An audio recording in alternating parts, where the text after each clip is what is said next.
Welcome to The Runner Soul. This is the podcast where running meets science, stride by stride.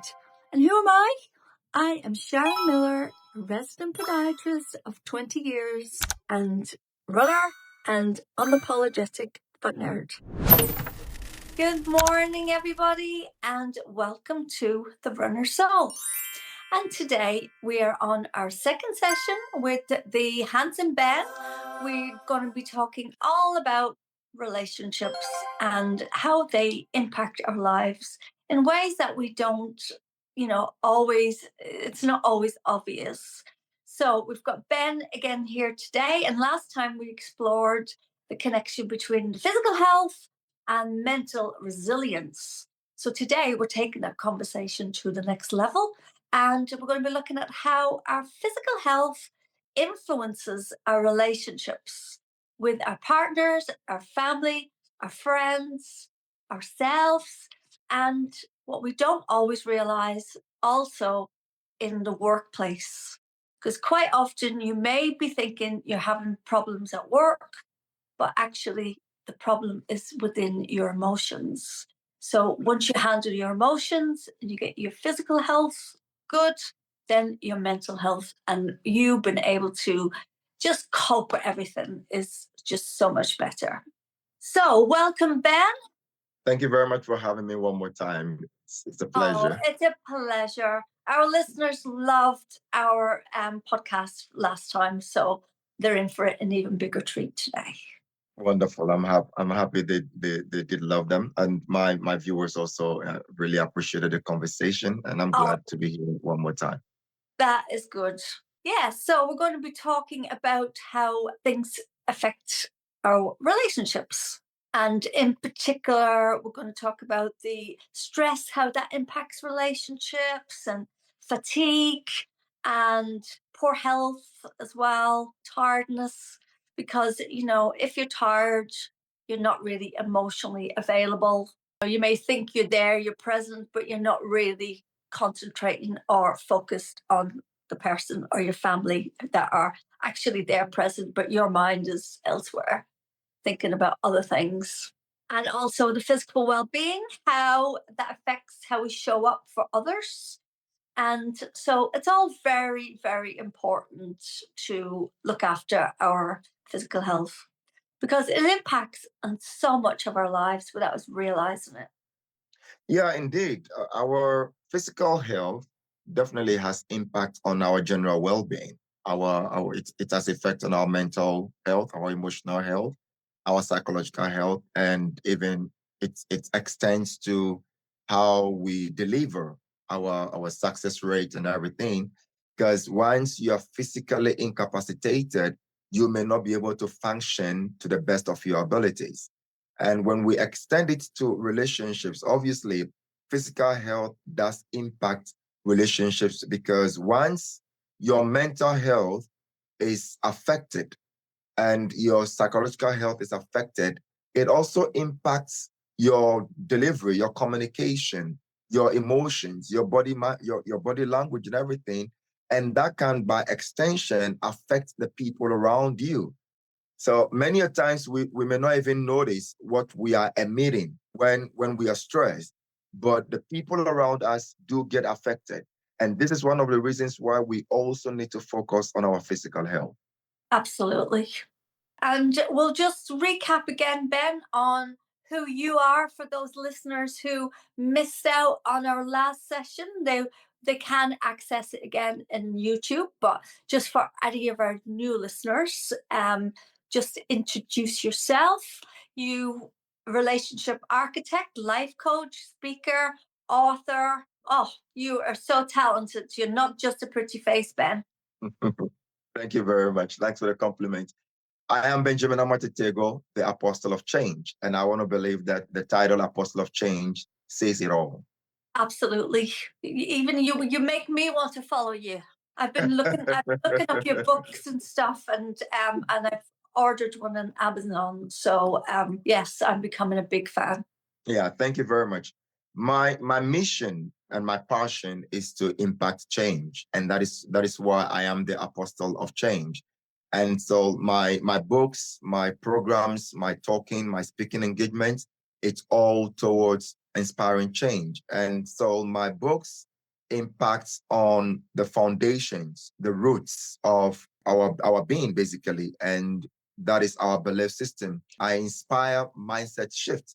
For example, if you take my book, The 100 Myths of Love and Relationships, it is meant to unearth the belief systems, the negative belief systems that we are holding on to, so that we can transcend into positive belief systems so we can have beautiful relationships. Because as long as you hold on to negative belief systems and negative mindset, you may not be able to have a beautiful relationship, because your belief system determines your expectations. And Mm. once your expectations are in the wrong places, you cannot appreciate what you receive from your loved ones. Yes, and I also think as well, like sometimes we may think it's the partner's fault. He's not doing X, Y, and Z, but it's maybe begins with you, because if you're not feeling good about yourself, you'll look for all the negativity instead of looking for the positivity. Whereas when you're in a good place and you're feeling positive, then you'll be like, oh, look, my partner has cleaned the car for me. Oh, he's done the hoovering. Oh, he's made this lovely salad. But you won't notice those things when you're in a negative mind, but you will if you're in a positive mind. Definitely, as the saying goes, it takes two to tango. A relationship is not a monologue, it's a dialogue. It's Yes. it's a give and take. And whatever we give in the relationship or receive in the relationship is highly influenced by our mindset. Because once again, let me give the analogy of 6 and 9. If my angle of view is 6 and your angle of view is 9, no matter what we do, all I can see is 6. And so everything I say and do will be around 6.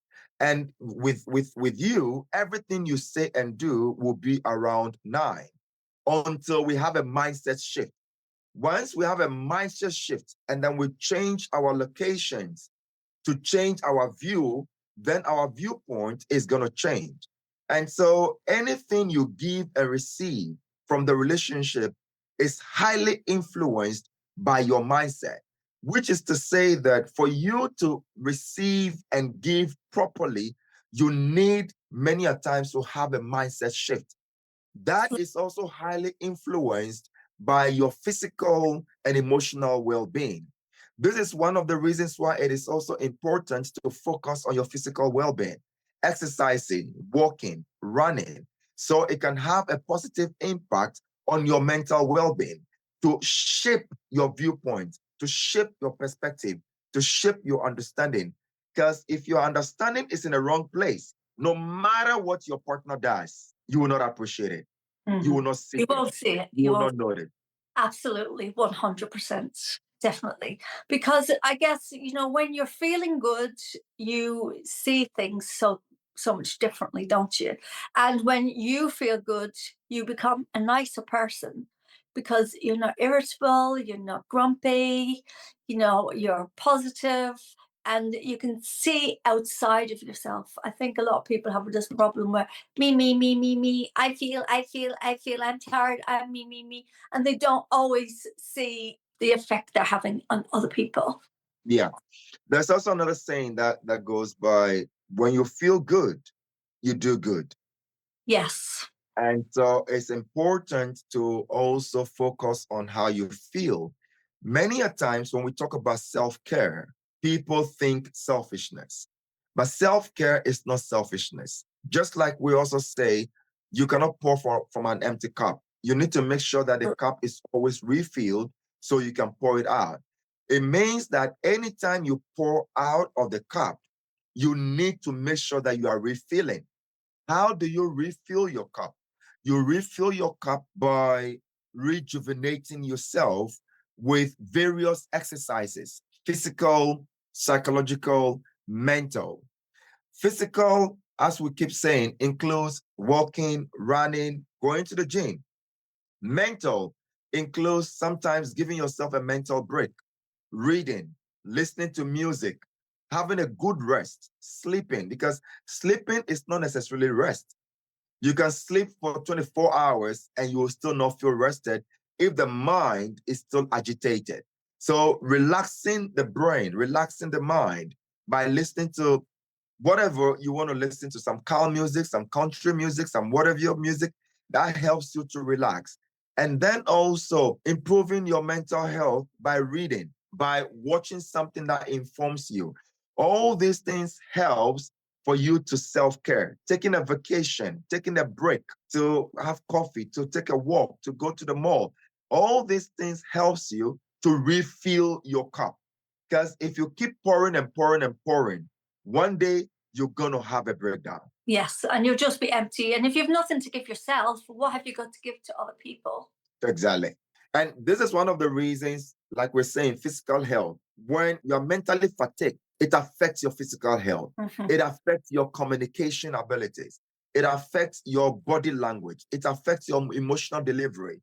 So you now realize that you create an unhealthy environment where now everyone around you become unhealthy because of your delivery, because of your output. And as it is also said, garbage in, garbage out. What you feed yourself determines what you feed out or what you produce out. So it is very important that you feed yourself healthy lifestyles so that you can also pour out healthy lifestyles. If you don't do that, you definitely create a negative atmosphere. And when you create a negative atmosphere, your children, your spouse, your friends, your colleagues are all going to feel it. And many Oh, a time, people reciprocate what they receive. yes, it's like history repeats itself, doesn't it? If you don't Yeah. teach children the right habits, then they will go on and they will then have children and give them the same bad habits. So you're not just doing it for yourself, you're doing it for your kids, your family, future generations, because what we're teaching our children, that will go on and on and on and on long after we've left this world. That is very true. And we need to also understand that when it comes to parenting, children are not only taking what we tell them, they are also adapting and adopting what we do and not do. I think it's something that a lot of us miss. It's not only what we do, but also what we don't do. Our children are picking all these things, and that has a way of shaping their belief systems, their core beliefs. And remember, our core beliefs determines our actions, our behaviors, our tastes, our reactions. And so Mhm. within the home setting, every single thing that we do or not do is important. And this is one of the major reasons why we need to focus on filling our cup. Absolutely, absolutely. And I guess families who spend more time together, they're going to have better relationships, better communication. It's going to be easy to discipline your children if you're spending time with them and you can, explain to them, no, I don't want you to do that because, and it just opens up all these like wonderful conversations that families need to have. Yeah, I qualify it by saying spending quality time because families can spend time together and they are sitting on the couch. One is watching TV, one is on the laptop, one is on the phone, one is doing their own thing, one is wearing their headphones, listening to music. So they are spending time together, but they are not really spending quality time together with Yeah. themselves. So I encourage families to spend quality time, and by spending quality time, it means be present, not just your presence, but be present in the presence, which is to say that when you are with your children, let them feel your presence. Let Yeah. them know that you are with them, not you are there, but not present. So they're Because we getting can your, be, sorry, I was going to say, then they're getting your mind and your body, whereas lots of time kids are just getting your body. You're just there, but you know, parents are on the phones. And I see kids when I'm out shopping and stuff, and they'll say, "Mommy, mommy, look at this, look at yeah, yeah." In a minute, you're not really taking in your environment. You're just in your own little world. 100%. 100%. It's a serious problem in today's world because a lot of parents are not present in the life of their kids. This is something that we are advocating a lot. Just yesterday, I was talking about it on my live, where we were addressing this issue of parents not being present in the life of their kids. And this is one of the influences of the current generation, the Gen Z. So anytime we are complaining about the Gen Zs, we should ask ourselves, what did we do? Because we raised the Gen Zs. And if Absolutely. we raised the Gen Zs, how did we raise them? A lot of us raised them with us not being present in their lives. So we're not there to really correct, inspire, and influence positively. Absolutely. Absolutely. And let's talk then about like stress at work, because that's a big thing for people, isn't it? Mm, No, it can really yeah. impact everything. You go to work, it's stressful, you're anxious, you're not doing your best, the boss is telling you off. Then you go home, you take that stress with you. That's all you could talk about when you're home with your spouse is, oh, my boss said this, and you're just not coping with it. And then you leave the job and you go and get another job, and it's the same thing, and it's the same cycle. And then you start thinking, why do I always get a bad boss? Why do I always get a bad place to work? Yeah. One of the things we must learn to do is separate home from work, which is something that is not easy, No. but we need to practice to do. And let me tell this story.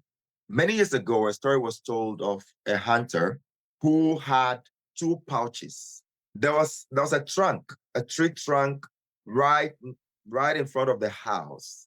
So what he does is when he's going hunting, the two pouches, when he's going to hunting, there is one pouch that he enters the home with. There's another pouch that the second pouch never enters the home.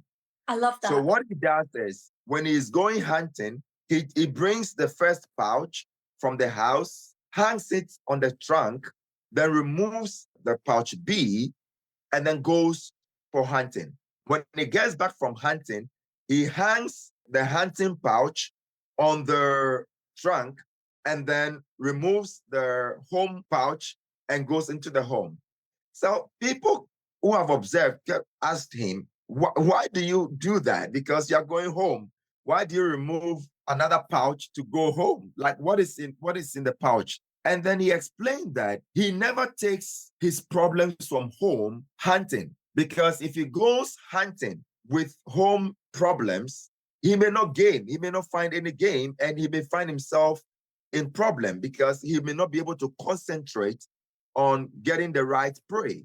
And he does not also bring his hunting problems home, because what he sees in the forest is for the forest. So he makes sure that when he's home, he is home. He is present at home. When he's hunting, he is hunting. He is present with hunting. And I think it's something that a lot of us must cultivate. Oh yes, I I mean also there's a lot of believe, there's also a lot of wisdom there, isn't there? We're not very good at compartmentalizing our life. Everything just merges into one. Work, relationships, in-laws, money, house, kids. Everything, it just merges into one, and then that's how people become overwhelmed. exactly. So I would encourage people, like I said, it's not easy. It will take a lot of practice.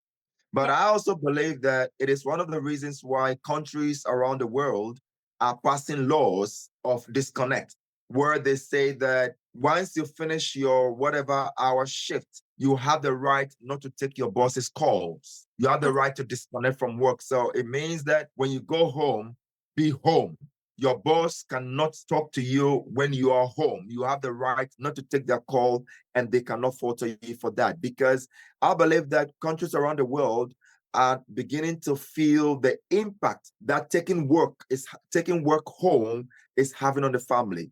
We need to learn to disconnect. We Yes. need to learn. We are not saying that once a while you shouldn't talk about your work at home, but Yeah. it shouldn't be Sure. a habit where you carry work home and you carry home to work, because by so doing, you cannot function. And sometimes people become sentimental when a boss says to them, this is not your home, this is not your family. Yes, that's right. Yeah, so the one thing that I would encourage us to do is to be present first Absolutely. in our own lives, and then second to our loved ones. Being present for yourself, meaning have self-care. Take time for yourself. Take time to breathe. Take periodic breaks.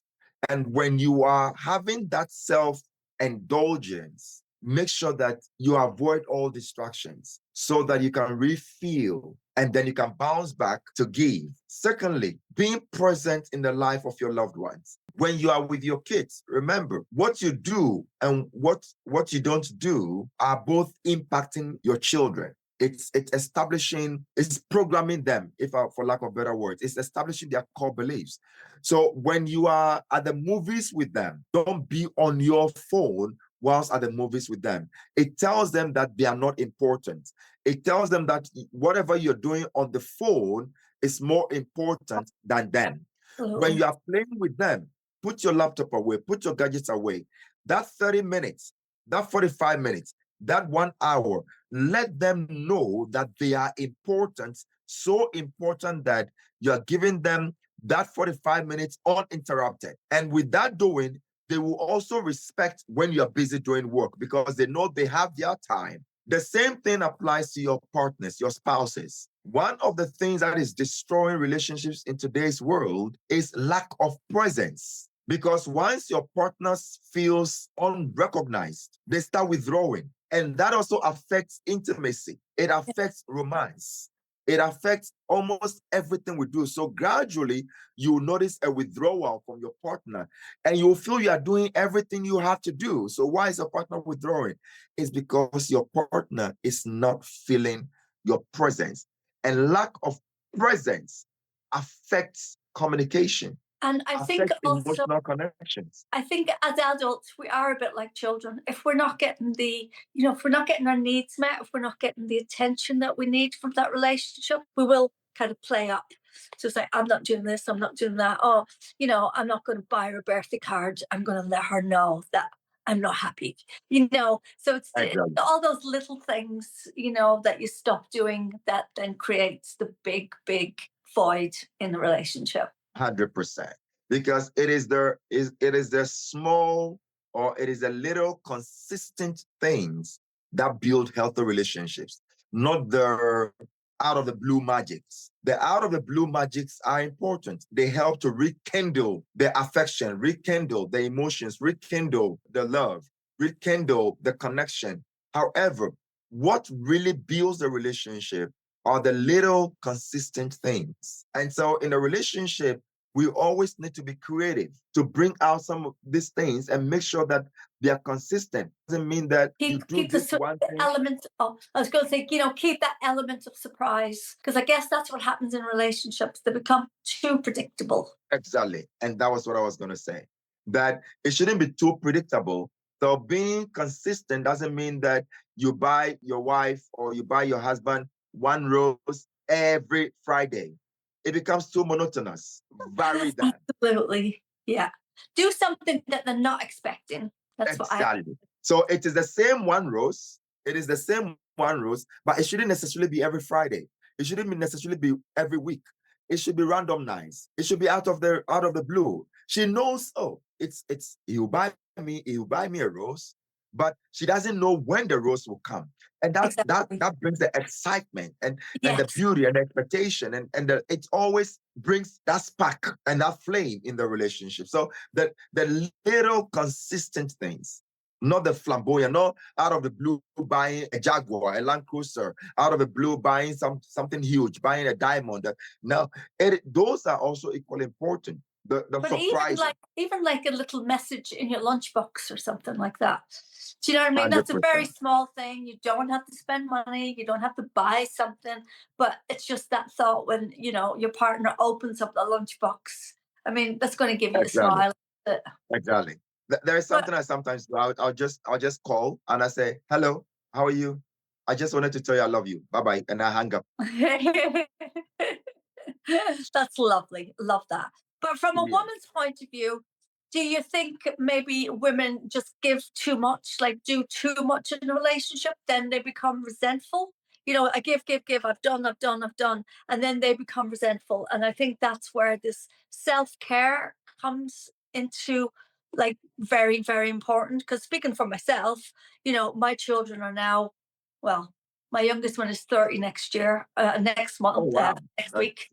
My wow. Yeah, my youngest one's 30 next week, and then my oldest one is 31. But I remember when I was, when they were little, you're tired, you're exhausted, you feel guilty if you go and get your nails done, or you feel guilty if you're not doing everything that involves giving to your family.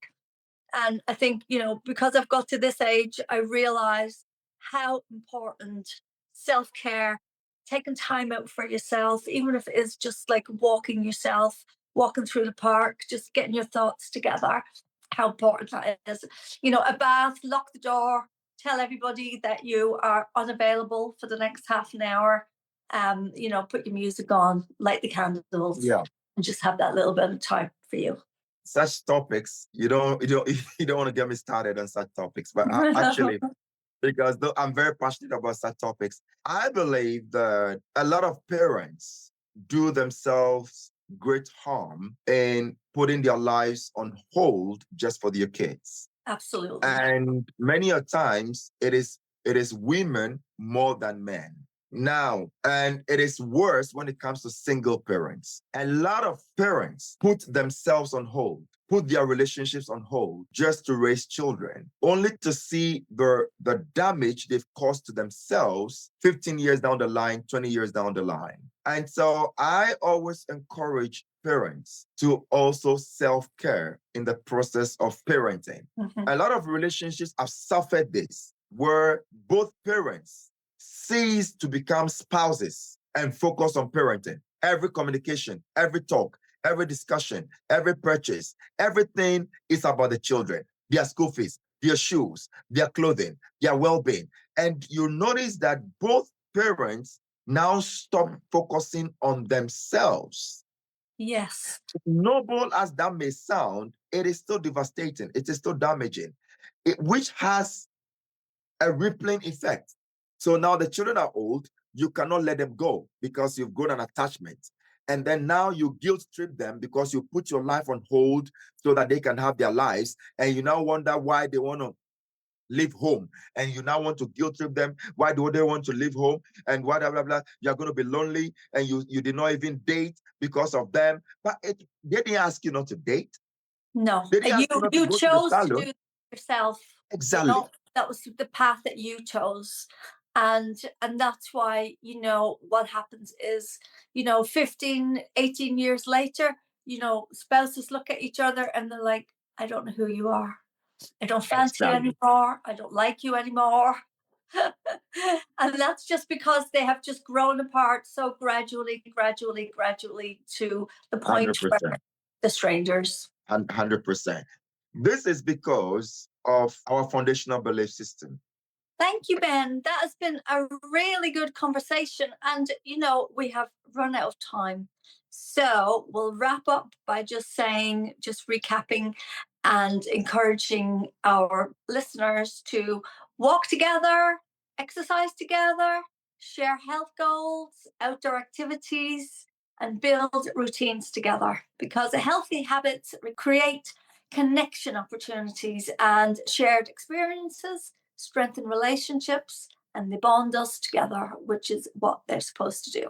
And next week we'll talk Definitely. about, It's very important.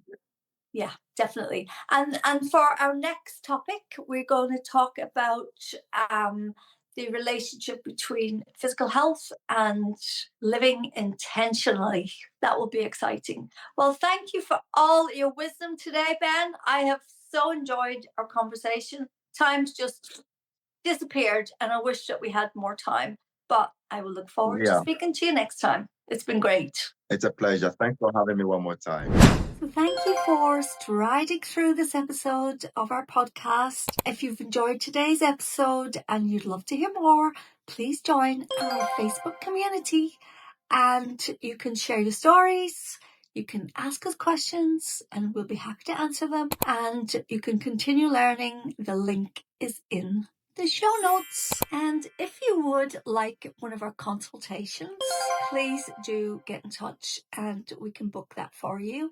We only have a small amount of consultations every week, so please do give us notice and we will try to do our best to fit you in. So if you've got any questions, if you're a diabetic runner, you want to run safely with diabetes, you want to know what kind of shoes you should wear, if the shoes that you are currently wearing need to be replaced, then please do give us some notice and we'll book you in for that. And we do have a free runner's guide, especially for you. And there's lots of hints and tips and foot care health checks in there. So please do download for your reference and information. And remember, guys, how your physical and mental health are deeply connected. And these will impact every aspect of your life, from your relationships to your children, your relationships with your partner, how you see yourself, your self-esteem, your confidence, your mindset. It's all connected. So please do spend some time, take time out for yourself, because it will definitely impact your life on a positive level. So when you move better, you feel stronger, you take care of yourself, then you're more able to take care of others. And it can also impact your confidence, your mindset, and your overall happiness.